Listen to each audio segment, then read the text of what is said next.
Chegou, né, Norival? Chique isso. Então, boa noite a todas as pessoas que estão aqui.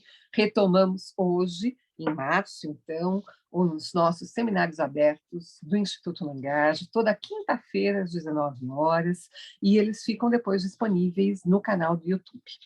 Retomando esse ano, então, nós temos a honra e o prazer de ter aqui com a gente Letícia Lans, que vai coordenar toda a primeira quinta-feira do mês. E o tema deste ano passado ela trabalhou a questão do corpo, e o tema deste ano, então, ela vai divulgar para a gente hoje, tem PowerPoint, tem tudo aí preparado. Para nós é um prazer te ter por aqui. Muito obrigada, Letícia, te passo a palavra. Eu agradeço, Érica, Sérgio, Ademar, Ludmila, que está aqui, pessoas que sempre estão prestigiando as nossas conversas.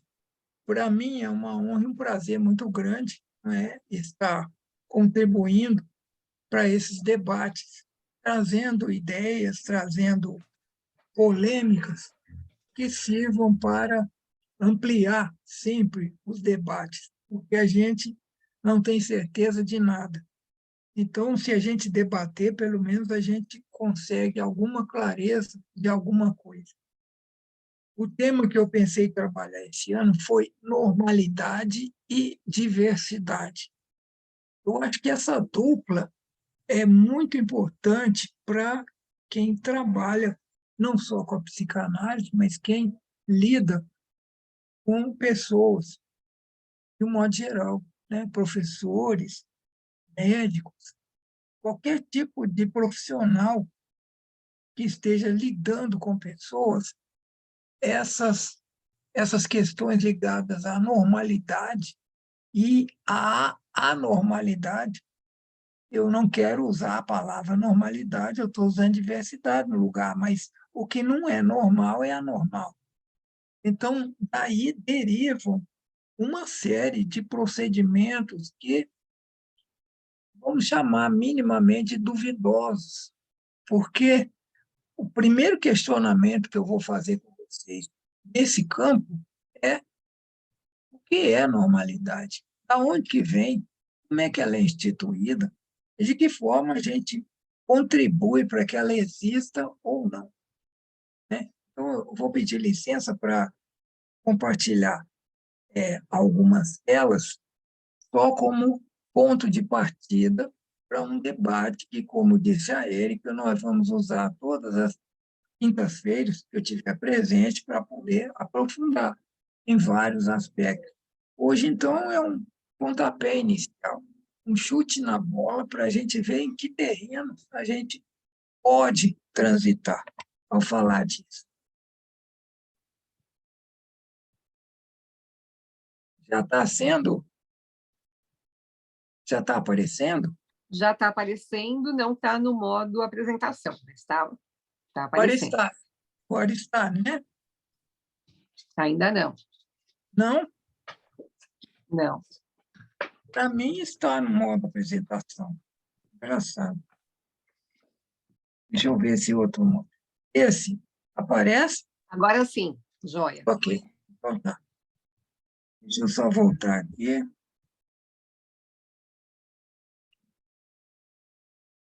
Bom, então vamos começar com essa figura, né? Um pedaço do quadro lá do Michelangelo, Capela Sistina, e o dedo eu usei ali para apontar para o universo. E tem ali uma fala do Gênesis, né? No primeiro capítulo do Gênesis. No princípio criou Deus o céu e a terra. E a terra era sem forma e vazia, e havia trevas sobre a face do abismo. E o Espírito de Deus se movia sobre a face das águas.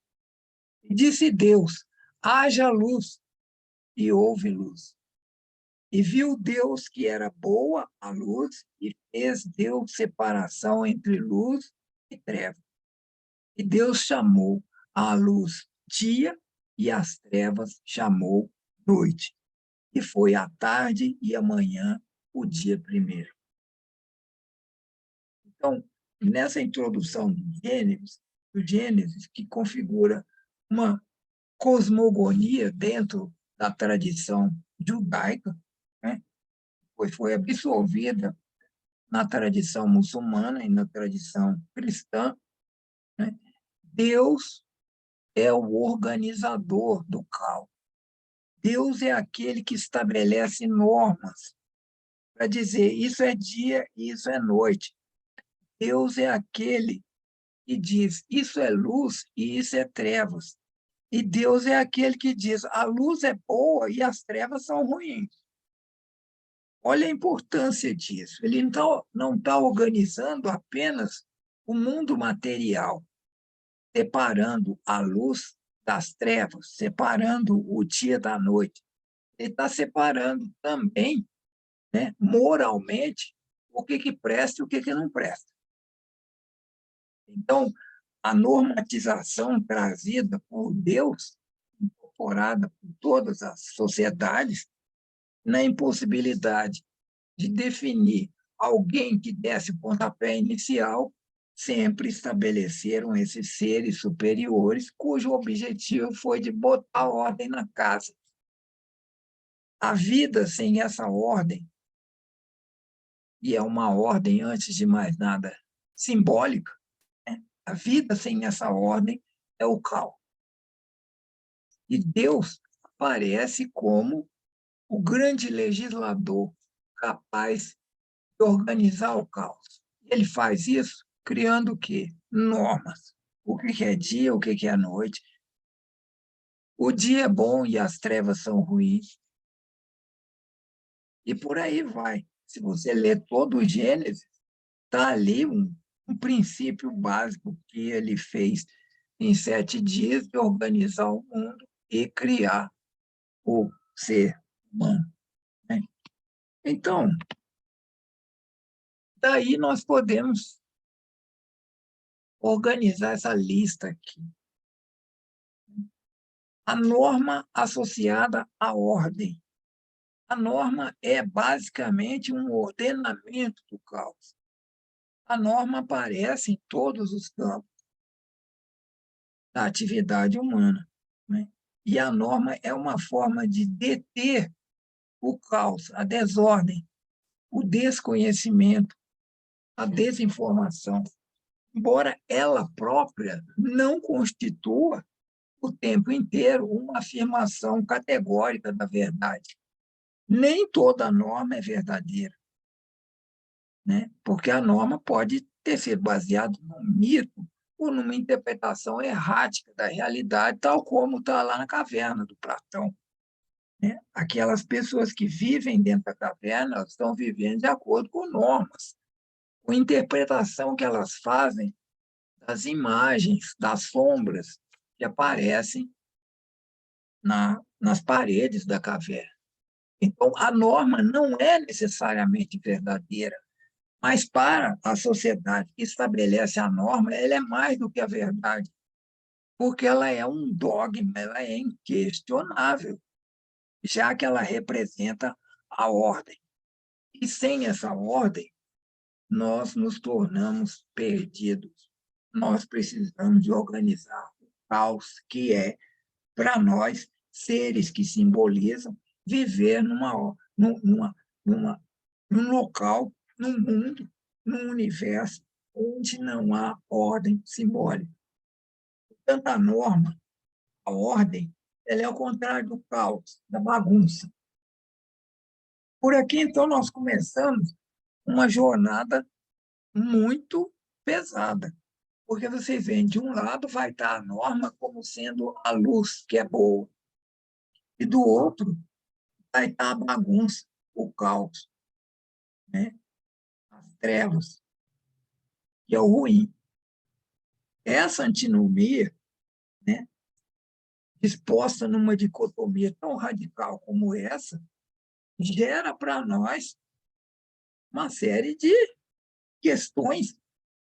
Nós vamos ter que aprofundar muito nelas. De um lado, eu tenho o que é normal, aquilo que está de acordo com a norma, aquilo que ordena o caos.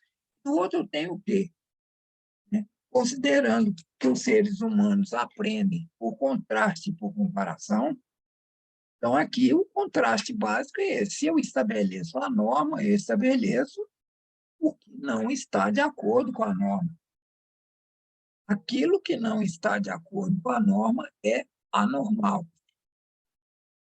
A norma, naturalmente, é natural, embora a redundância. Ela quer se apossar da naturalidade, da natureza, da origem universal das coisas.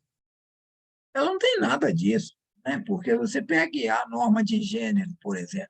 A natureza cria macho e fêmea. E até macho e fêmea é uma norma que nós instituímos para poder entender aquelas criaturas que vêm ali na natureza sem nenhuma sinalização. Então, a norma é natural porque ela se apropria da natureza usando os próprios instrumentos que ela tem, né, de normalizar a natureza. Só que o contrário do natural aqui é o antinatural. Se não estiver de acordo com a norma, é antinatural. Quantas vezes nós já ouvimos, né, de pessoas até abalizadas dizerem que o casamento entre pessoas do mesmo sexo é antinatural. Quando ela afirma isso, ela se apropria de um dado da natureza, porque você tem o macho e a fêmea, então, do ponto de vista da natureza, eles existem para procriar, para um acasalar com o outro. Mas a natureza não dispõe de qualquer outro mecanismo que regule isso. Quando eu digo que é antinatural, na verdade, eu estou dizendo que não condiz com a norma que a sociedade criou. Da mesma forma, o são e o doente, né? O que está de acordo com a norma é são. É assim que nós chamamos. A criança é normal, fulano é normal, né? Então, e quando a gente diz que ele é normal, nós queremos dizer que ele é são, né? Que ele é são, que ele é saudável. Da mesma forma, se ele não é são, ele é doente. Então, o doente, você já pode recorrer. O doente é um anormal. O doente é alguém fora da norma. A doença é antinatural. O que é terrível, né? Olha para que caminhos nós estamos indo, mas é nesse caminho que nós estamos vivendo. O normal é equilibrado. Não porque ele seja em si, mas porque a sociedade, a ordem vigente, estabelece que o normal é equilibrado, tem equilíbrio próprio. Tem porcaria nenhuma, né? O normal é obediente. O anormal, fora da norma, é o delinquente. E delinquente é quem? É quem vai contra a norma. O normal é rígido. Por definição, rígido é saudável, né? O anormal é patológico. Então, quando eu falo de patologia e de rigidez, eu estou me referindo diretamente a normas, né? O normal é bom, o anormal é mal. E aqui poderia incluir, né? O normal é bem, o anormal é mal com ele. Somos pessoas de bem. O que a gente quer dizer com isso? Que nós somos normais, que nós somos naturais, que nós somos sãos, equilibrados, obedientes, convencionais, rígidos. Embora esses homens de bem tenham invadido as casas do Congresso no 6 de janeiro de 2021 e no 8 de janeiro de 2023, respectivamente, nos Estados Unidos e no Brasil. Mas somos pessoas bem. O normal corresponde a padrões. Então, o normal é padronizado, ele é pasteurizado. O anormal é desuniforme. O caos é desuniforme. O caos amedronta. Deus organiza o caos. Deus traz a norma. A norma é o habitual. O anormal é o incomum. A norma é regular. O anormal é irregular. A norma é típica. O anormal é atípico. Esse comportamento dessa criança é totalmente atípico. Esse comportamento da criança, portanto, tem que ser corrigido, porque o ideal é o normal, o ideal não é o anormal. Então, essa criança vai ter que tomar Ritalina. E aí, da noite para o dia, a Ritalina passa a ser um dos medicamentos mais vendidos, especialmente aqui no Brasil. Porque a criança tem um comportamento atípico, um comportamento não normal. Eles não gostam de falar anormal, porque é muito feio.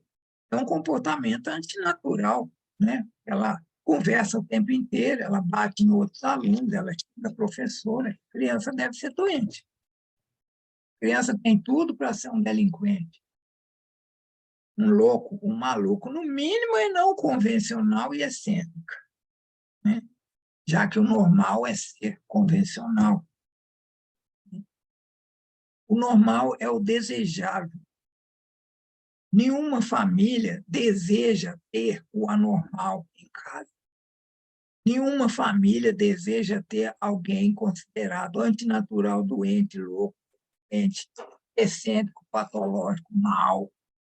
Nenhuma família quer ter nos seus quadros, mesmo as famílias mais abertas, mesmo as famílias mais progressistas, elas não querem ter homossexuais, muito menos travestis ou mulheres trans ou homens trans, seja lá. Porque o normal é o desejável, o anormal é o reprovável, o normal é aquilo que a gente tolera, que aceita. Caos, bagunça, a gente não pode aceitar nunca. O normal é legal. Ele está de acordo com a lei. Ele é a própria lei. E chega ao ponto de ser mais do que a lei. Porque lei é uma descrição da mecânica dos fenômenos, né? Tal como a lei de Newton. Matéria atrai matéria na razão direta das massas, na razão inversa do quadrado das distâncias. Isso é uma lei, porque pode ser constatada a qualquer momento, ela descreve o fenômeno, né? A atração dos corpos. Agora, a teoria psicanalítica é uma teoria não é lei, não. Teoria é um modelo que eu formulo de como a sociedade, como a natureza, como o mundo pode funcionar. Eu posso fazer teoria de tudo.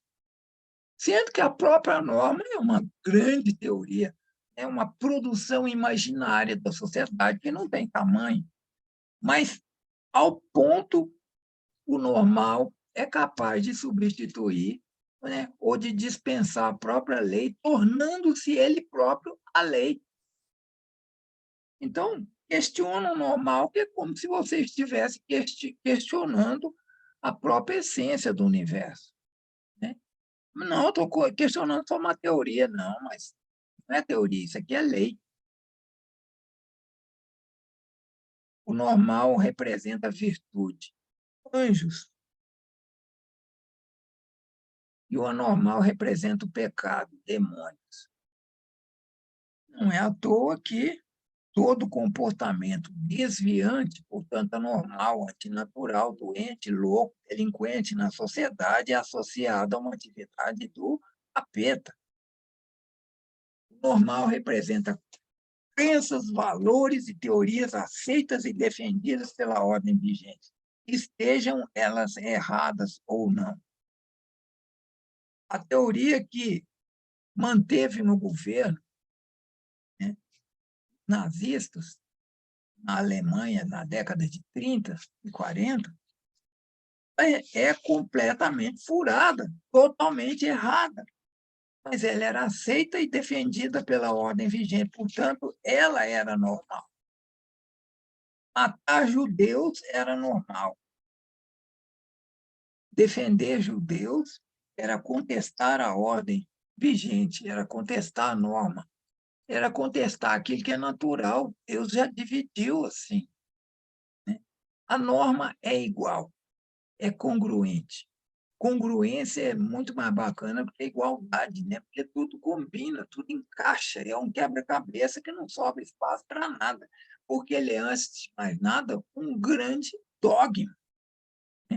Ao passo que o anormal é diferente, é diverso. Muitas vezes, nada se encaixa. Nenhuma teoria existente explica. E, ainda assim, ele existe. A norma é a mãe e configura o que nós chamamos de normalidade. Assim como a bagunça, o caos, configura o que nós chamamos de diversidade. Por isso as pessoas têm tanto medo da diversidade. Qualquer coisa que seja diferente já é vista, no mínimo, com distância, né? E, no máximo, com violência, porque é preciso combater aquilo que pode destruir a norma, que pode nos levar de volta ao caos. É algo muito complicado que a gente está lidando, né? Porque é possível abrir mão da norma? É possível ter uma sociedade sem norma? Isso não existe, né? O próprio Freud, em muitos escritos dele, deixou bem claro que nenhuma sociedade se forma a não ser a partir da repressão, da instituição, né? Da fundação das normas de conduta. Então, essa pergunta para nós, sobretudo nós, pesquisadores, cientistas, quem que define o que é normal? É uma pesquisa científica?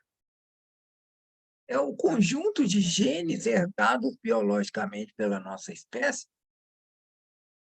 Possivelmente, em alguns casos, né, já que as ocorrências fisiológicas que trazem uma anormalidade em relação a um padrão de apresentação de machos e fêmeas é muito pequena.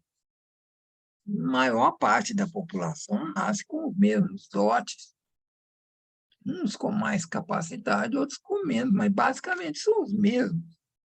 Então, os genes não seriam capazes sozinhos, de maneira nenhuma, de estabelecer o que é normal. Do ponto de vista médico, nós podemos dizer que a pessoa nasceu com uma deficiência estrutural. Mas, mesmo com essa deficiência estrutural, ela pode perfeitamente ser uma pessoa normal, ou poderia, né? Chegando, inclusive, a grandes feitos, como o Stephen Hawking, né? Maiores físicos que já existiram na história da humanidade, e que simplesmente padecia de uma questão séria, uma doença séria que o atacava. Então, quem que define o normal? É uma herança biológica ou é o conjunto de padrões, normas de conduta, comportamentos, regras, valores, linguagens estabelecidos pela sociedade? Eu coloquei em termos de duas perguntas porque eu não acho que a resposta seja, porque eu acho que existe uma combinação das duas coisas, porque há uma interação necessária entre a herança biológica, né, e os padrões estabelecidos. A norma não se impõe sozinha. É preciso aproveitar esse cavalo que é representado pelo indivíduo, né, do ponto de vista fisiológico, anatômico. É preciso que ele monte nesse cavalo. A educação não se faz abstratamente, se faz em cima de um sujeito biológico, um sujeito que tem existência, né? Então, há sim uma combinação das duas partes. Mas eu coloquei a pergunta aqui para a gente pensar Bom, se há essa interação, qual das duas que prevalece? Primeira ou a segunda? E aí eu digo, quantas pessoas com QI altíssimo estão hoje funcionando como verdadeiros zumbis dentro da sociedade, completamente fora de si, e quantas pessoas com QI limitado, né, uma herança intelectual baixa, que conseguem produções incríveis, né? Então, a própria história do Beethoven, né, uma família de sifilíticos, com sérios problemas de saúde, tornar-se um dos maiores ou o maior compositor que a humanidade já conheceu. Então, fechando a ideia para uma discussão inicial, normalidade. Nós dizemos que alguém é normal quando ele apresenta congruência em relação à sua conduta, né? Apresenta uma conduta e uma aparência socioculturalmente aceitável. Agir dentro da normalidade é agir de acordo com as normas, seguindo os padrões de desempenho social que são esperados de cada pessoa, em cada uma das inúmeras situações que a pessoa vive no seu dia a dia. Educar uma criança nada mais é do que fazer com que ela absorva normas, com que ela internalize padrões de desempenho social. A diversidade, no seu turno, alguém é dito não normal, faltou um não ali, quando apresenta uma conduta e uma aparência socioculturalmente inaceitável. Agir fora da normalidade é agir de encontro com as normas, contrariando, confrontando padrões de desempenho social que são esperados de cada pessoa, né? Então, confrontar, contrariar, o não obedecer, o não seguir, é o berço da diversidade. Diversidade essa que é criada em cima de muita adversidade, porque quem que estabelece o que é a norma? Continua a pergunta. E aí segue o bonde, né? Porque a sociedade preserva o normal. Ela depende do normal para poder existir, premiando quem age de acordo com ele e combatendo e punindo exemplarmente aquilo que está fora da norma, né? O delinquente, o louco, o marginal, tal como Foucault nos mostrou, por exemplo, no seu belíssimo trabalho, dois, aliás, belíssimo, né? Que é a história da loucura e a história da sexualidade. A sociedade trabalha, entre aspas, né, o anormal, no sentido de torná-lo normal. E, nesse aspecto, a medicina tem sido campeã em fazer isso, especialmente a medicina que se dedica à parte neurológica do indivíduo, que trabalha muito mais no sentido de adequá-lo à sociedade, de torná-lo palatável para a sociedade, do que fazê-lo crescer e desabrochar. Finalmente, esse último quadro que tem aqui, né, que é que eu estou chamando normal ou diverso. Vamos ser sinceros, normal ou anormal? Negro. Bom, e aí faça perguntas honestas a você mesmo. Eu casaria meu filho com um negro, eu sendo branco?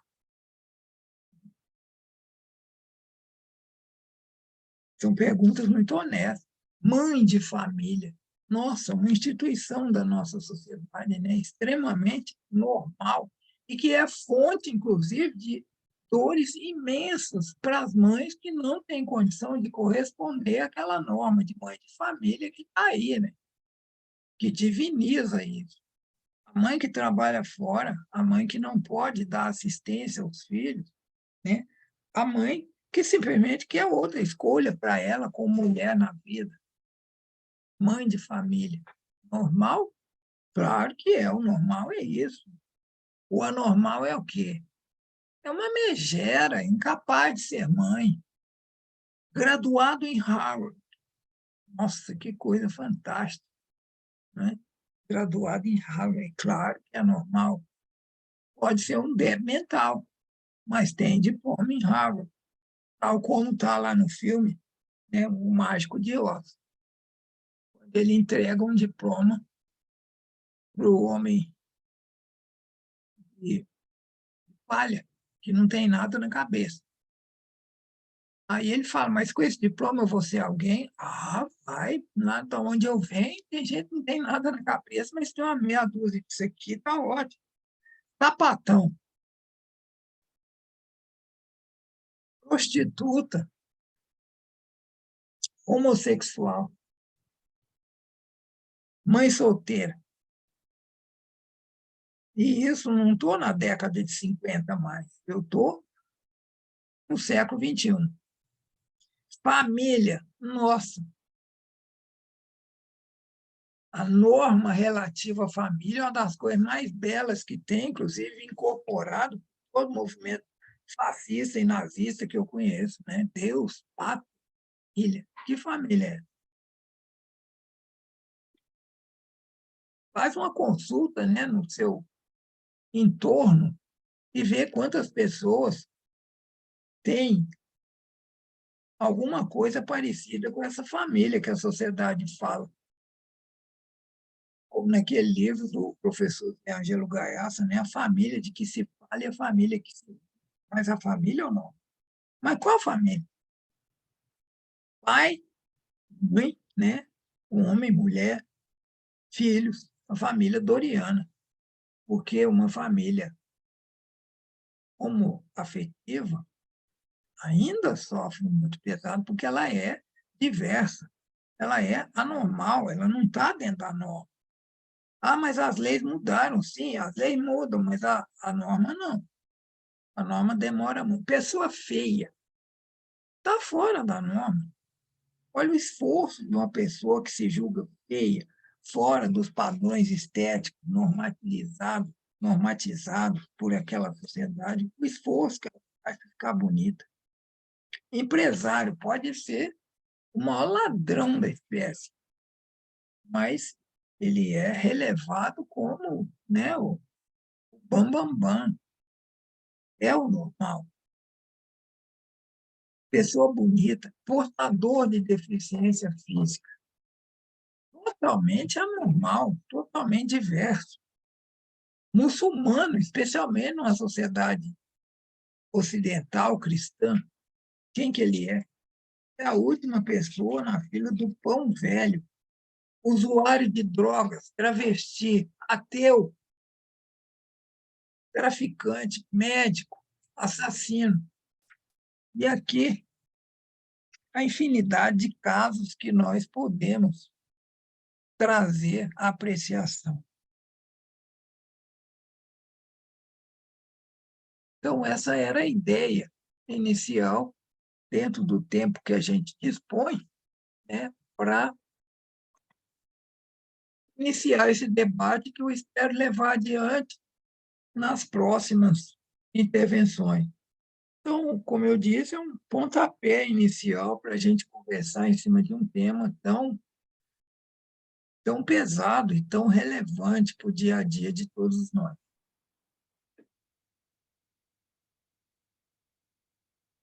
Como sempre, estamos abertos agora para que são a parte mais importante dessa intervenção, sempre. As pessoas podem abrir o microfone ou escrever no chat, a gente pode ir conversando.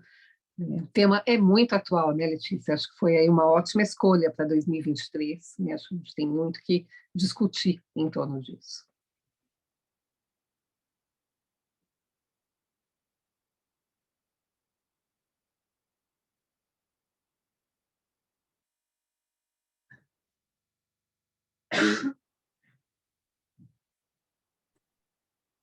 Professora Letícia, boa noite. Boa noite, Boa colegas. noite, Érica, Sérgio. Dorival.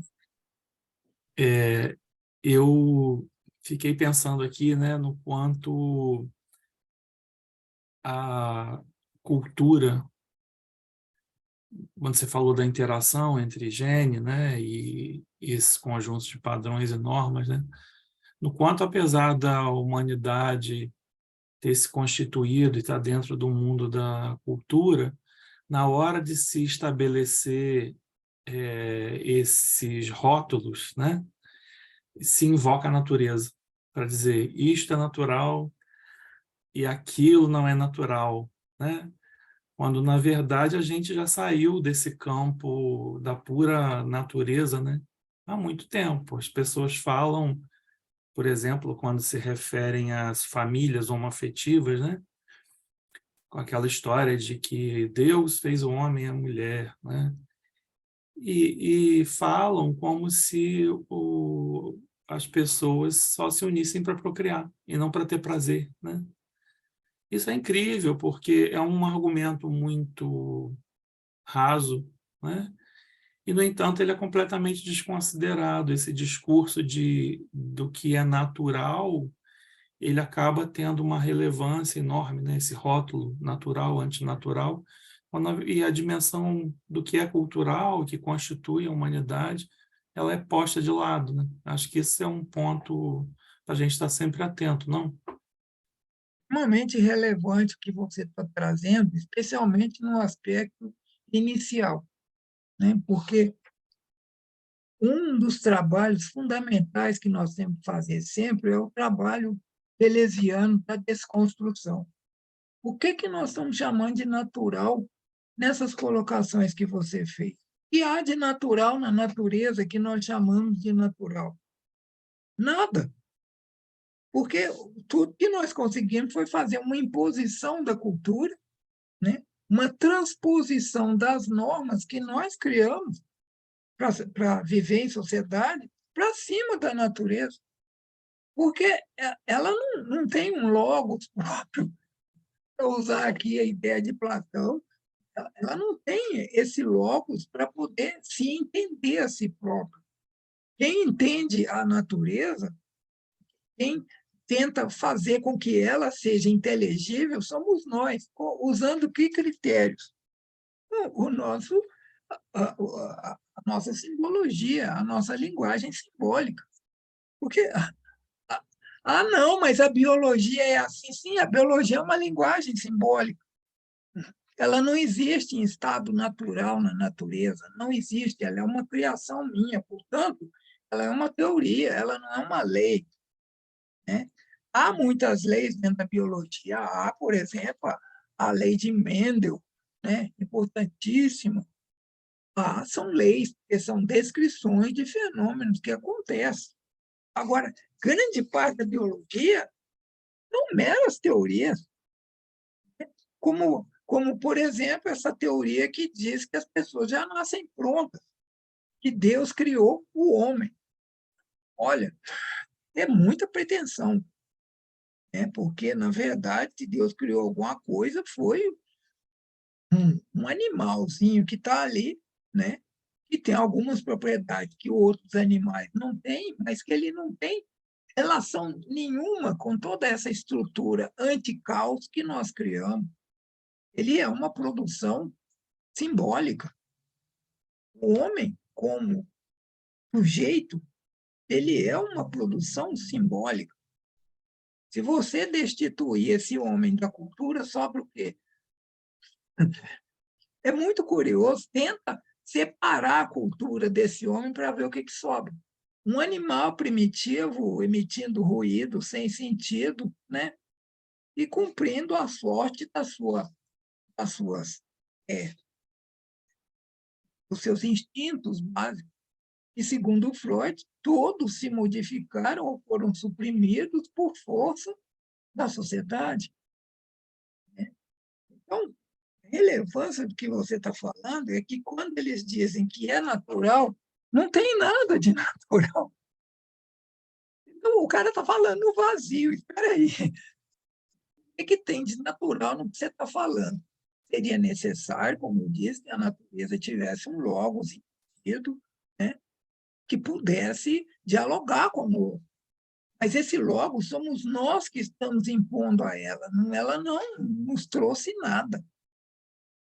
ela não nos trouxe nada. Então, daí a relevância de discutirmos, sim, o que é normalidade. Grande parte da nossa visão sobre normalidade, os meios acadêmicos, né, dentro da própria psicanálise, estão lá no positivismo do século XIX.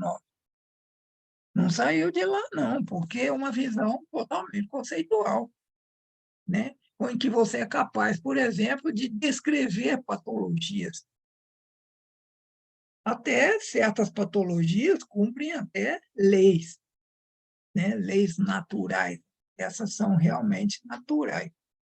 Mas a maior parte das patologias são invenções, sobretudo quando você entra na área do comportamento, né? Na área da psique humana. Quanta coisa já foi considerada doença grave e que não passava de uma norma de conduta dentro da sociedade, né? Basta lembrar que a mulher, no início do século XX, só tinha 2 neurônios, jamais aprenderia matemática. Isso era uma teoria com muita gente boa defendendo na época. Ou a teoria que dizia que os negros não tinham alma, defendida, inclusive, pela Igreja Católica, né? É curioso como coisas andam, porque, antes de mais nada, é nós questionarmos o que é natural. Será que sobrou alguma coisa natural no ser humano? O Freud dizia que o último instinto que restou foi sugar o peito da mãe. Nem esse é mais instinto, porque se a criança não suga, eles suprem ela com outro tipo de alimento e ela sobrevive. Então, nem isso existe mais. Nós estamos totalmente separados da natureza. Totalmente. E eu vejo isso com muita tristeza, porque tudo que ocorre conosco é exatamente fruto dessa separação. Eu fico pensando nas cosmogonias também, né? Para ficar ainda no campo dessa história do religioso, né? Que é invocado muitas vezes a tradição judaico-cristã, né? A variedade de cosmogonias sobre a criação do mundo e do próprio universo, né? É enorme. E a gente é apresentar, a nossa cultura gira em torno dessa daí, né? Dessa figura do quadro do Michelangelo. Mas há inúmeras outras. Isso não deveria ser algo capaz de causar rancores ou estranhamentos, né? Mas é só uma variedade, né? E, no Aí, entanto, a gente está sempre às voltas com isso, e hoje o discurso religioso, né? Também tem aparecido com muita força nessa vertente aí, né? De que esse Deus aí da tradição judaico-cristã é que moldou as coisas, definiu as coisas. Mas não precisa nem ir muito longe, né? Só olhar para o lado, há inúmeras outras narrativas sobre a criação, né? que são, por sinal, até, se formos falar em termos de verossimilhança, né, elas seriam mais verossimilis, eu acho que é assim, do que a nossa. Aí a grande pergunta, de novo, é desconstruir. Por que é essa que prevaleceu? Por que é essa que está dando as caras? Né? A versão do Jeová lá e sua obra de criação em 7 dias. O que é essa? Quando é que ela se fixou? Né? Em razão de quê? A grande transição que a humanidade sofreu depois da era do gelo, né? Ocorreu o degelo, e aí nós começamos a nômades, e a partir do nomadismo nós descobrimos a agricultura e nos tornamos sedentários. Junto com a agricultura veio a pecuária, né? E foi assim que o homem descobriu como é que chegava nesse mundo, olhando o boi cruzar com a vaca. Ele não sabia. Até então, os deuses eram mulheres. E você pode ver que as cosmogonias anteriores são todas construídas por deusas mulheres. Eu tenho um trabalho lindo que eu fiz há alguns anos atrás que trata exatamente dessas coisas. cosmogonias, e cada uma mais linda do que a outra. Era um calendário. Eu tinha até um ali que falava disso, sabe? Das formas concebidas para a origem do mundo, para a organização do caos. Mas por que a nossa prevaleceu? Por que o homem, especificamente, é considerado, né, o ápice da criação? Até pouco tempo ele se recusava a ser, inclusive, gênero, né? Gênero é só coisa de mulher. O homem não era gênero, o homem era universal, era o humano. E não é homem, branco, cristão, é o resto.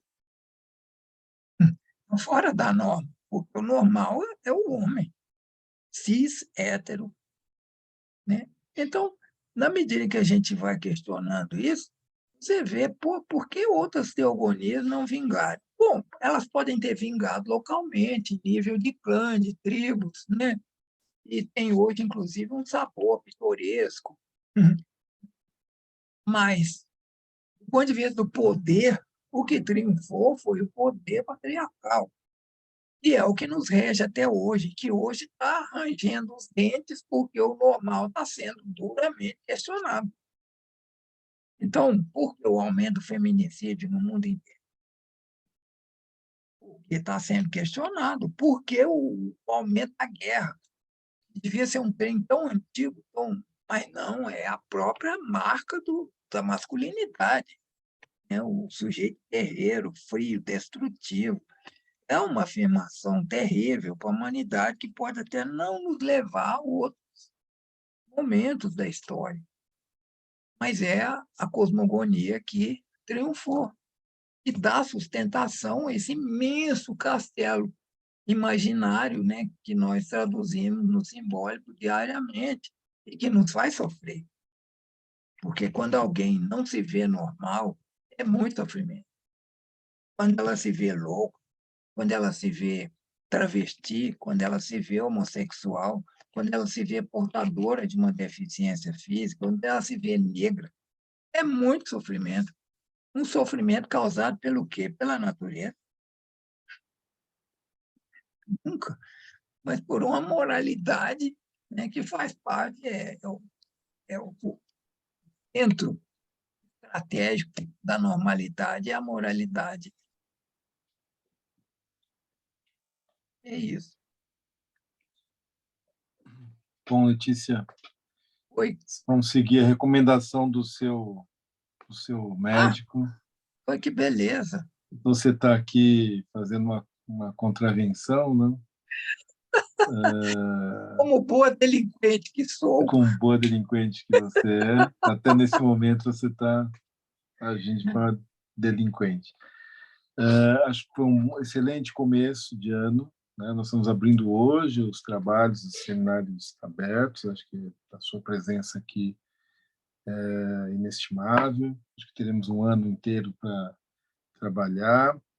Eu não vou te cobrar em público do livro que nós temos que publicar, não vou fazer isso hoje, porque eu sei que você está se recuperando. Eu vou falar para o médico que você está fazendo pressão. Não, eu não estou fazendo pressão. Eu estou dizendo que eu não quero fazer isso hoje. Vou deixar você se recuperar para a gente poder conversar, mas foi muito bom te ver novamente, né? E vamos trabalhar bastante esse ano, produzir uma série de coisas, desenvolver projetos. Acho que foi um bom pontapé inicial. Agradecer também a presença de todas as pessoas que vieram hoje, né, para começar esse ciclo de seminários abertos. E na semana que próxima vem... quinta nós temos Psicanálise e Filosofia, com coordenação do professor Daniel Omar Pérez, da Unicamp. E todas as informações ficam lá disponíveis no Instagram.